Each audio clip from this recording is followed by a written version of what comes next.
ओम नमः शिवाय। हर हर महादेव।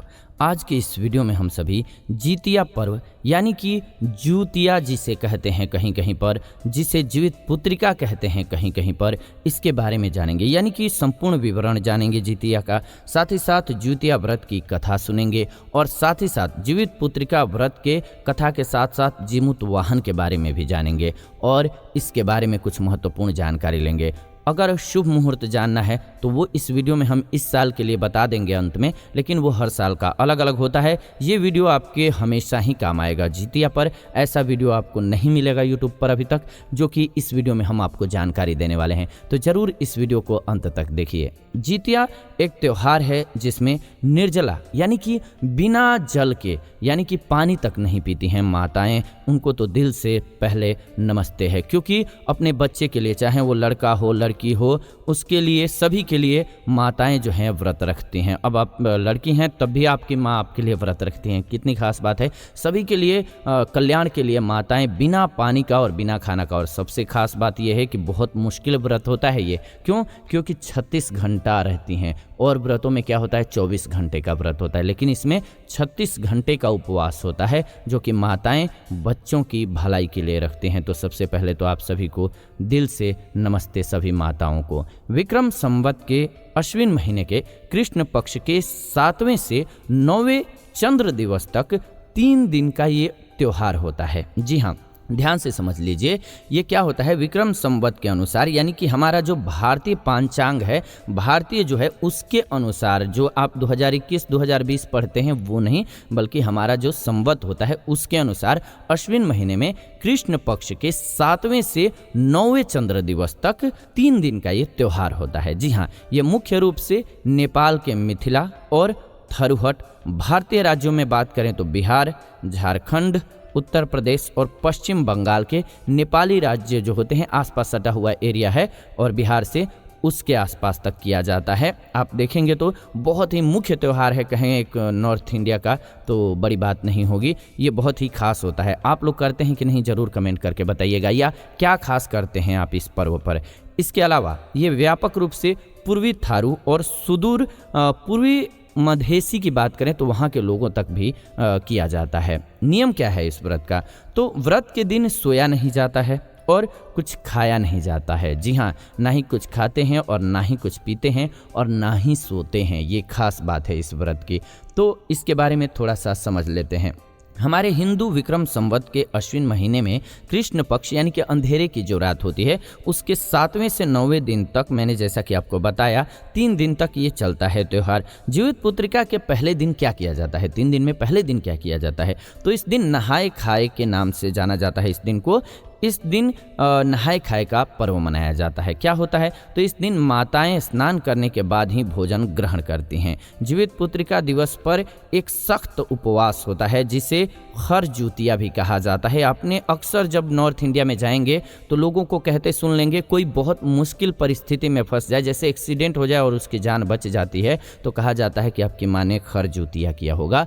जी हाँ, इतना इस पर्व को महान माना गया है और ऐसे इसका प्रमाण दिया जाता है। और ऐसे बात बात पर आपने सुने भी होंगे, बचपन में आपने सुना है कभी या नहीं ज़रूर बताइएगा। मेरा भी एक बार बहुत ही तगड़ा एक्सीडेंट हुआ था, याद आ रहा है, हाईवे पर, और बच गया था। तो किसी ने जो सबसे पहला जो मेरा वर्ड कान में सुनाई दिया उठने के बाद वहाँ से, तो यही सुनाई दिया था कि बेटा आपके माँ ने खर जूतिया किया होगा जो बचे हैं। तो सबसे पहले तो माँ को दिल से नमस्ते, चरण स्पर्श, जो आज जिंदा हैं लेकिन विकट परिस्थिति थी वो।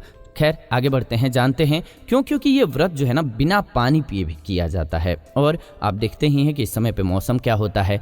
और तीसरे दिन क्या किया जाता है? तो व्रत का समापन किया जाता है पारण करने के साथ, जो दिन का पहला भोजन होता है। जी हाँ, मिथिला, थरुहट, पूर्वोत्तर बिहार और पूर्वी नेपाल के क्षेत्र में अलग अलग प्रकार के भोजन और एक विशेष त्योहार विनम्रता भोर यानी कि करी और सफ़ेद चावल कहते हैं इसको, नूनी का साग और मड़ुआ की रोटी तैयार की जाती है। पश्चिमी बिहार, पूर्वी उत्तर प्रदेश और नेपाल के भोजपुरी क्षेत्र में नूनी का साग, गर्मियों के पुसलाने इसको बोलते हैं। ज़्यादातर ये देखेंगे तो पानी में होता है, जहाँ बहुत पानी होता है उसमें ये साग होता है। मरुआ की रोटी और तोरी की सब्जी के साथ पालन किया जाता है। ये त्यौहार मुख्य रूप से नेपाल और बिहार, झारखंड और भारत के पूर्वी उत्तर प्रदेश के भोजपुरी यानी कि जो भोजपुरी बोले जाने वाला क्षेत्र है और मैथिली भाषा वाला क्षेत्र है उधर ज़्यादा किया जाता है। अच्छा, बचपन में हम लोग को बहुत पसंद था खाना, क्योंकि केले के पात पर खाते थे, तो वो बहुत ही एक अलग आनंद होता है उसका। बात करते हैं कथा की कि कथा क्या है जीवित पुत्रिका व्रत की। तो ये माना जाता है कि एक बार एक गरुड़ और एक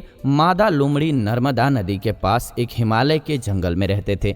दोनों ने कुछ महिलाओं को पूजा करते और उपवास करते हुए देखा और खुद भी इसे रखने की कामना की। उनके उपवास के दौरान लोमड़ी भूख के कारण बेहोश हो गई और चुपके से भोजन कर ली। दूसरी ओर चील ने पूरे समर्पण के साथ व्रत का पालन किया और उसे पूरा कर लिया। परिणाम क्या हुआ, तो लोमड़ी से जो भी बच्चे पैदा हुए वो जन्म के कुछ दिन बाद ही खत्म हो गए और चील की संतान लंबी आयु को पा करके धन्य हुए। तो ये मान्यता है और इसका एक और बहुत बड़ा उदाहरण माना जाता है। क्या, तो इसका एक कहानी जो है वो होता है हमारे महाभारत काल से। जी हाँ, गर्भ में ही जब मार दिया गया बच्चे को तो भगवान श्री कृष्ण ने अपने सभी कर्मों का फल दे करके उसकी जान बचाई थी। तब से भी ये पर्व और त्यौहार मनाया जाता है। तो जानते हैं थोड़ा सा हम सभी जीमूत वाहन के बारे में।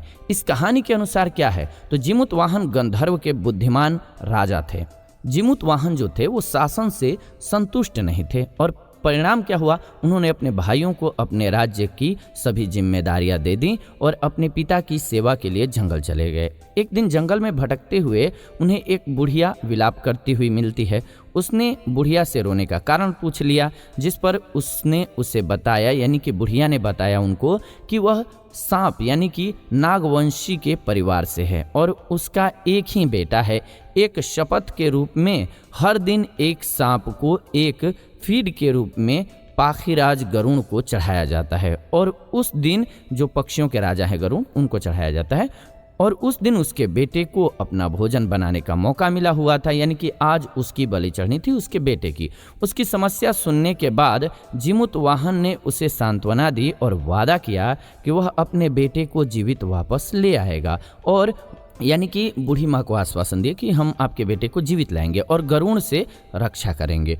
वो खुद को चारा के लिए गरुड़ को भेंट की जाने वाली चट्टानों के बिस्तर पर लेटने का फैसला ले लिया कि मैं ही लेटूंगा। गरुड़ आते हैं और अपनी उंगलियों से लाल कपड़े से ढके हुए जीमूत वाहन को पकड़ करके चट्टान पर चढ़ जाते हैं। गरुड़ को आश्चर्य होता है जब वह जिस व्यक्ति को फंसाते हैं वह जीमूत वाहन से उसकी पहचान पूछते हैं, जिस पर वो गरुड़ को पूरे दृश्य का वर्णन बताते हैं। गरुड़ जीमूत वाहन की वीरता और परोपकार से प्रसन्न हो जाते हैं। जी हाँ, देखते हैं कि मतलब दूसरे के लिए आकर के खुद लेट गया है बंदा। अच्छा, ऊपर से डर नहीं लग रहा है, पता है कि मैं खाने वाला हूँ तब भी।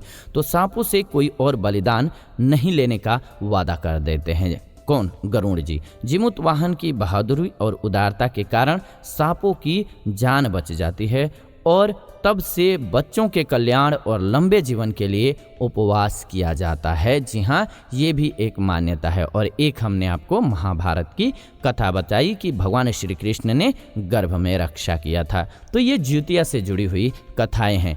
कुछ भी हो, लेकिन हम तो माँ के उस त्याग को नमस्ते करते हैं, चरण स्पर्श करते हैं, वंदन करते हैं बार बार, जो कि 3 दिन तक यानी कहा जाता है, यानी कि 36 घंटे तक बिना जल के बिना अन्न के अपने बच्चों के सुरक्षा के लिए करते हैं। तो उनको दिल से नमस्ते। आप सभी के भी मन में अपनी माँ को लेकर के जो भी एक वाक्य आता हो, पहला वाक्य आंख बंद करने के बाद माँ की छवि आते ही सामने, वो ज़रूर कमेंट में लिखिएगा।